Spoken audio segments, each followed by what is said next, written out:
The most forgotten and at the same time one of the most unforgettable Pixar films. That's how I'd describe Monsters University. And I mean it. Think about it. Toy Story, Inside Out, The Incredibles, WALL-E, these movies are constantly part of the Pixar conversation. But Monsters University barely gets mentioned. It's like that cool relative everyone likes when they show up, but somehow always gets left out of the family reunions. And that's a shame, because this film deserves way more love than it gets. A lot of people dismissed it right off the bat, calling it unnecessary, complaining about Boo's absence, saying it could never live up to the original. But honestly, I couldn't disagree more. In fact, Monsters University is not only one of Pixar's most visually stunning films, but also one of its most genuine and well-crafted prequels. It doesn't try to copy the success of Monsters Incorporated. Instead, it takes a different route. It dives into the past to show how Mike and Sully first met, how they clashed, struggled, grew, and eventually became the iconic duo we know and love. It's a story about growth, mistakes, and finding your place, one that adds real depth to both characters. Monsters University isn't just an extra entry in the franchise. It's an essential piece of the Pixar puzzle, even if most people haven't realized it yet. What truly stands out in Monsters University is how it preserves the heart of Monsters Incorporated. The film honors the original universe without falling back on repetition. Instead, it takes bold steps, expanding the story, introducing new characters, and even reimagining familiar faces like Randall, who appears here as a shy and awkward roommate before slowly becoming the villain we know. It feels like a true origin story, told with intention and care, not just as a filler. And that deserves credit. Crafting a prequel that resonates emotionally without leaning on fan favorites, like Boo for instance, takes real skill. Monsters University pulls it off with the right balance of humor and deeper themes like perseverance, disappointment, and genuine friendship. Maybe it's not one of Pixar's most celebrated titles. Maybe it's the kind of movie that quietly slipped under the radar. But for me, that's exactly what makes it unforgettable. It's a story about growing up, facing failure, and learning along the way, told in a way that's sincere, grounded, and quietly powerful. From a young age, Mike had a crystal-clear goal: to become a top scarer.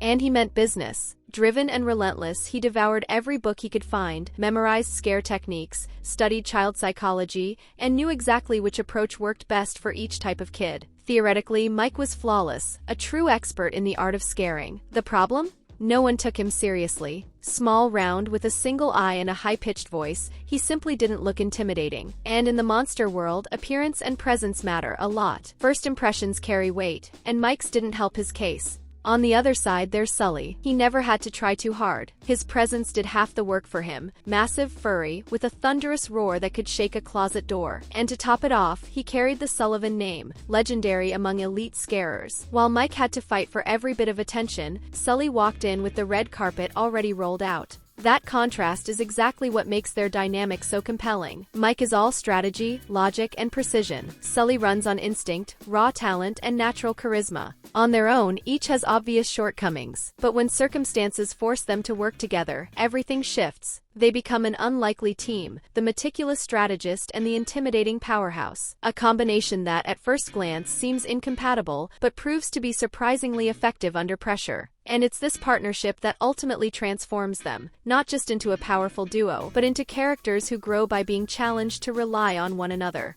All of this becomes even more evident in the final act of the film. Mike and Sully are both expelled from Monsters University, Sully for cheating during the final exam and for entering the human world, and Mike for being involved in the same breach. Their final conversation creates a strong contrast with the beginning of the story. It's in this moment that Sully finally acknowledges something he took a long time to realize. None of it would have been possible without Mike. Throughout the film, Sully was seen as the standout, the natural talent, the monster who drew attention effortlessly. But in practice, it was Mike who made things happen. He was the one who led the team through the challenges with strategy and intelligence, who came up with the plan to escape the human world, and who helped Sully believe in himself when it mattered most. Even Dean Hardscrabble recognizes this. Despite the serious rule violations, she admits the two managed to impress her, especially because they accomplished something extremely rare in their world: scaring adults. A near-impossible feat, since adults, unlike children, are far more difficult to impress, let alone frighten. This ending ties directly back to the film's opening scene. We see young Mike on a school field trip to Monsters Incorporated. From the start, he was overlooked, underestimated, and no one wanted to partner with him. No one believed in his potential. The only moment he felt a spark of motivation came when he watched a professional scarer enter a child's room and didn't even notice Mike standing there, which for him was proof that he might someday belong in that world too. This parallel between beginning and end brings the story to a cohesive and meaningful close.